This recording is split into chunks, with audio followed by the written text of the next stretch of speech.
नमस्कार, आपका स्वागत है हमारे YouTube चैनल शिक्षा सखा पर। आज मैं आपके लिए लेकर आई हूँ कक्षा 9 नैतिक शिक्षा का अध्याय 8। अध्याय का नाम है दिव्य चेतना पुरुष रामकृष्ण परमहंस। इस वीडियो में हम इस पाठ का सार और प्रश्न अभ्यास करेंगे। पिछली वीडियो में मैंने आपको पाठ 7 गणित गौरव ब्रह्मगुप्त पाठ का सार और प्रश्न अभ्यास करवाए थे। अगर आप मेरे चैनल पर नए हैं और अभी तक आपने मेरे चैनल को सब्सक्राइब नहीं किया है तो प्लीज़ मेरे चैनल को सब्सक्राइब कर लें और बेल आइकन को ज़रूर दबाएं। मैंने अपने चैनल की प्लेलिस्ट में सब्जेक्ट वाइज लिस्ट डाली हुई है। आप जिस भी सब्जेक्ट के लेसन को देखना चाहते हैं मेरे चैनल की प्लेलिस्ट में जाकर उसे देख सकते हैं। तो चलिए पाठ की शुरुआत करते हैं। आधुनिक युग में भारत की सुप्त चेतना को अपने अलौकिक स्पर्श से स्पंदित कर कालजयी संस्कृति को पुनः स्थापित करने वाले प्रतिभावान व्यक्तियों में रामकृष्ण परमहंस का नाम अग्रगण्य है। विभिन्न मतों और वादों के झंझावातों से आक्रांत मानवता को जिस सद्भाव और समरसता की आवश्यकता है वे उसके मूर्तिमान रूप हैं। रामकृष्ण का जन्म 17 फरवरी 1836 को पश्चिम बंगाल के हुगली जिले के कामारपुर नामक गांव में हुआ। उनका असली नाम गदाधर था। उनकी माता का नाम चंद्रमणि तथा पिता का नाम खुदीराम चट्टोपाध्याय था। संन्यास लेने के बाद गदाधर का नाम रामकृष्ण पड़ा। परिवार के धार्मिक वातावरण का उनके बाल मन पर बहुत गहरा प्रभाव पड़ा। बचपन में वे हंसमुख और नटखट भी थे। उनमें नारी सुलभ माधुर्य व भावुकता थी जो अंतिम समय तक बनी रही। उनका कंठ स्वर बहुत मधुर था। वे श्री कृष्ण के गाय चराने के गीत बड़ी मधुरता के साथ गाते थे। संगीत और काव्य में उनकी विशेष अनुरक्ति थी। देवी देवताओं के अभिनय में उन्हें इतने आनंद की अनुभूति होती थी कि उनकी अपनी सत्ता का लोप हो जाता था। एक बार वे शिवरात्रि के अवसर पर शिव की भूमिका अभिनीत कर रहे थे। भावातिरेक में उनकी आंखों से आंसू की अविरल धारा बहने लगी तथा वे अचेत होकर भूमि पर गिर पड़े। दर्शकों ने सोचा कि शायद गदाधर की मृत्यु हो गई है। तब रामकृष्ण 7 वर्ष के थे तब उनके पिता की मृत्यु हो गई। परिवार को घोर आर्थिक कठिनाइयों का सामना करना पड़ा। उस समय समाज में जाति पाति का बोलबाला कुछ अधिक था। उनके गांव में एक धनी शूद्र ने उनसे आग्रह करके यह वचन ले लिया कि यज्ञोपवीत के समय वे सबसे पहले उसी का दान स्वीकार करेंगे। जब उनके बड़े भाई राजकुमार को इस बात का पता चला तो वे परेशान हो गए। उन दिनों किसी ब्राह्मण का शूद्र से दान लेना असंभव सा था। ऐसा कृत्य उन्हें समाज से बहिष्कृत करा सकता था। उन्होंने रामकृष्ण को बहुत समझाया परंतु वे अपने वचन से टलने को तैयार नहीं हुए और अपनी प्रतिज्ञा पूरी करते हुए उन्होंने उस धनी शूद्र से पहला दान स्वीकार किया। आजीविका की तलाश में उनके बड़े भाई कलकत्ता चले गए। वहां जाकर उन्होंने एक पाठशाला की स्थापना की। सन 1852 में उन्होंने रामकृष्ण को भी वहीं बुला लिया किंतु रामकृष्ण ने वहां पढ़ने से इनकार कर दिया। इसी दौरान कलकत्ता की एक संपन्न महिला रासमणि ने मां काली का एक मंदिर बनवाया था। वहां पुरोहित का कार्य करने के लिए एक ब्राह्मण की आवश्यकता थी किंतु कोई भी इस मंदिर का दायित्व अपने ऊपर लेने के लिए तैयार नहीं था क्योंकि मंदिर की प्रतिष्ठात्री एक शूद्राणी थी। रामकुमार ने यह दायित्व स्वयं स्वीकार कर लिया। अगले वर्ष बड़े भाई रामकुमार की मृत्यु के पश्चात रामकृष्ण ने मंदिर की पुरोहिती का दायित्व संभाल लिया। अब रामकृष्ण का एकमात्र कार्य काली माँ की सेवा करना था। वे सारा दिन माँ के समस्त कार्यों में उनके साथ रहते। माँ काली का परिधान परिवर्तन करते, उन्हें अर्घ्य चढ़ाते, भोग भी लगाते। वे देवी के साथ इस प्रकार घनिष्ठता का व्यवहार करते कि देखने में विस्मयकारी प्रतीत होता। उनका यह प्रेमोन्माद दिन प्रतिदिन बढ़ता जा रहा था। लोग उनके प्रेमोन्माद की निंदा भी करते थे। जब यह समाचार उनकी माता के पास पहुंचा तो उन्होंने रामकृष्ण का विवाह करने की इच्छा प्रकट की। उनका विचार था कि ऐसा करने से उनका मन सांसारिक कार्यों की ओर मुड़ जाएगा।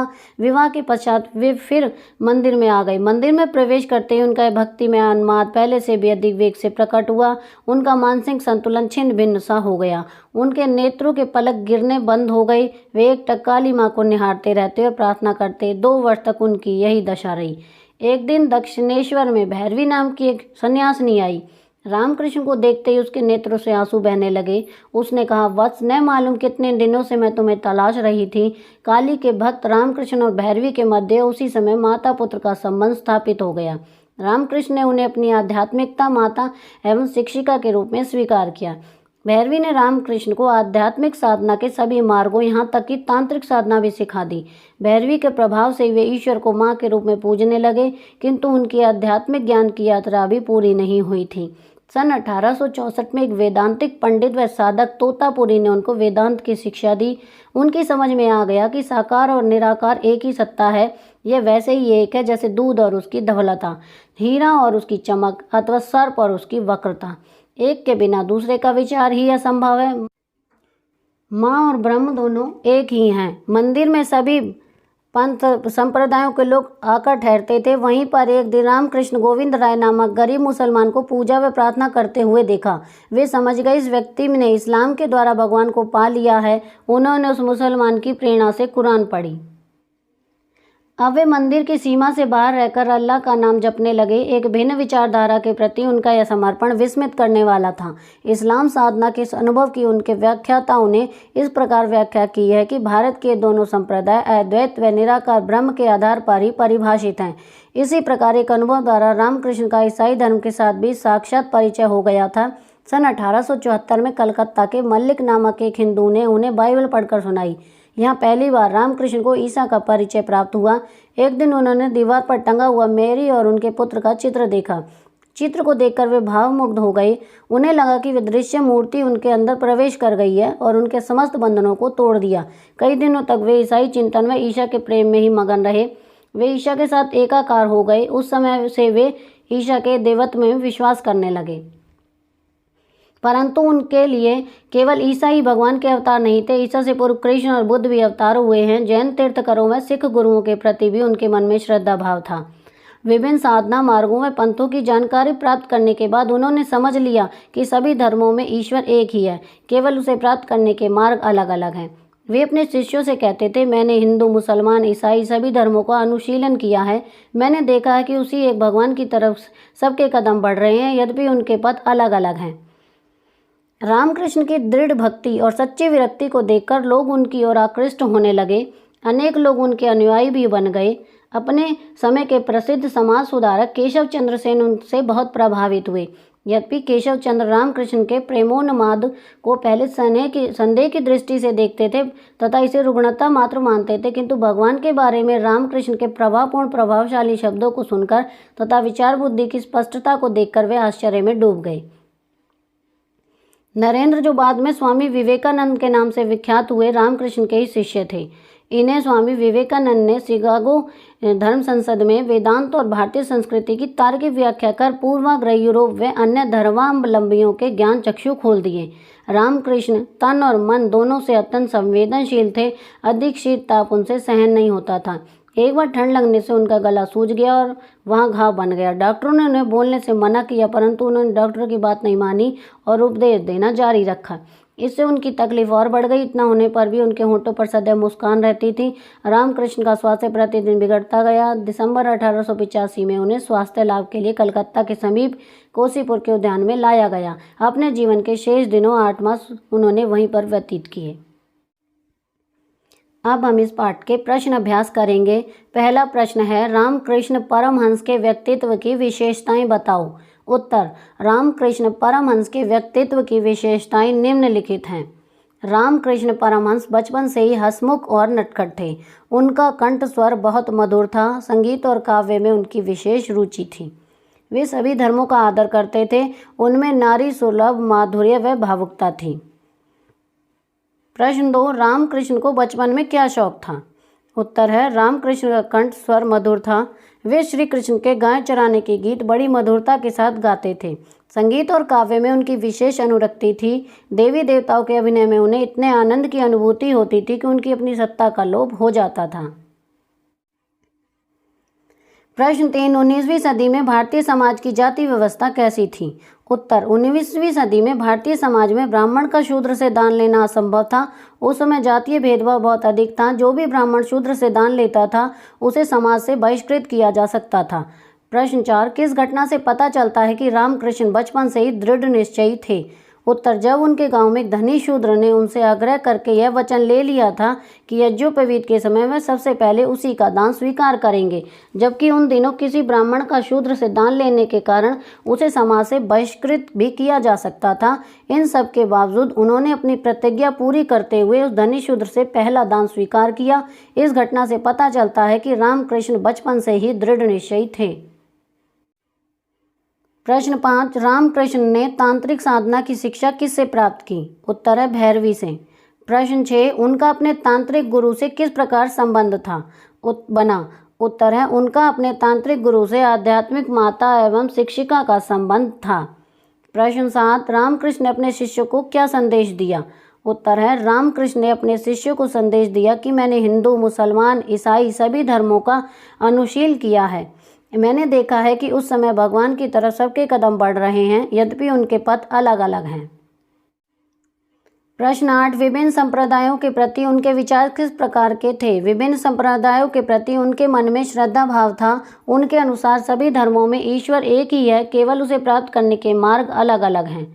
प्रश्न 9, वेदांत ज्ञान प्राप्त कर उनकी समझ किस प्रकार विकसित हुई? उत्तर, सन 1864 में एक वेदांतिक पंडित व साधक तोतापुर ने उनको वेदांत की शिक्षा दी।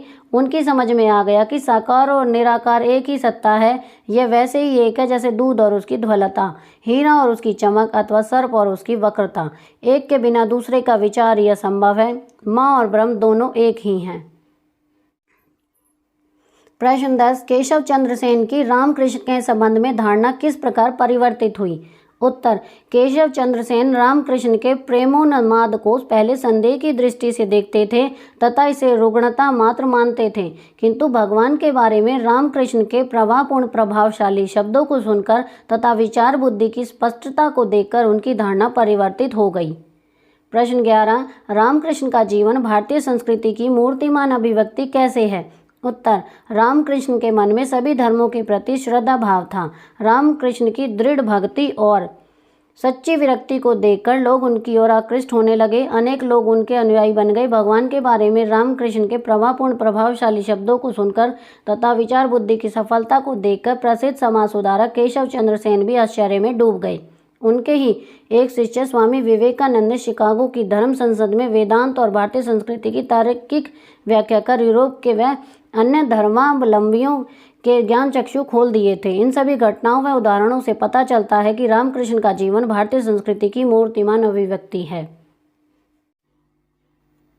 प्रश्न 12, शिकागो की धर्म संसद से पूर्व भारत के धर्म, दर्शन और संस्कृति के बारे में यूरोप वासियों के क्या विचार थे? उत्तर, शिकागो की धर्म संसद से पहले भारत के धर्म, दर्शन और संस्कृति के बारे में यूरोप वासियों का मानना था कि भारतीय धर्म दर्शन बहुत पिछड़ा हुआ और तुच्छ है, परंतु स्वामी विवेकानंद ने शिकागो की धर्म संसद में वेदांत और भारतीय संस्कृति की तार्किक व्याख्या कर पूर्वाग्रही यूरोप व अन्य धर्मावलंबियों के ज्ञान के चक्षु खोल दिए थे।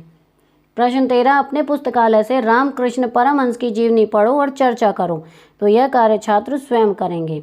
तो यहाँ पर हमारी यह वीडियो खत्म होती है। अगली वीडियो में मैं आपको पाठ 9 हमारे त्यौहार पाठ का सार और प्रश्न अभ्यास करवाऊंगी।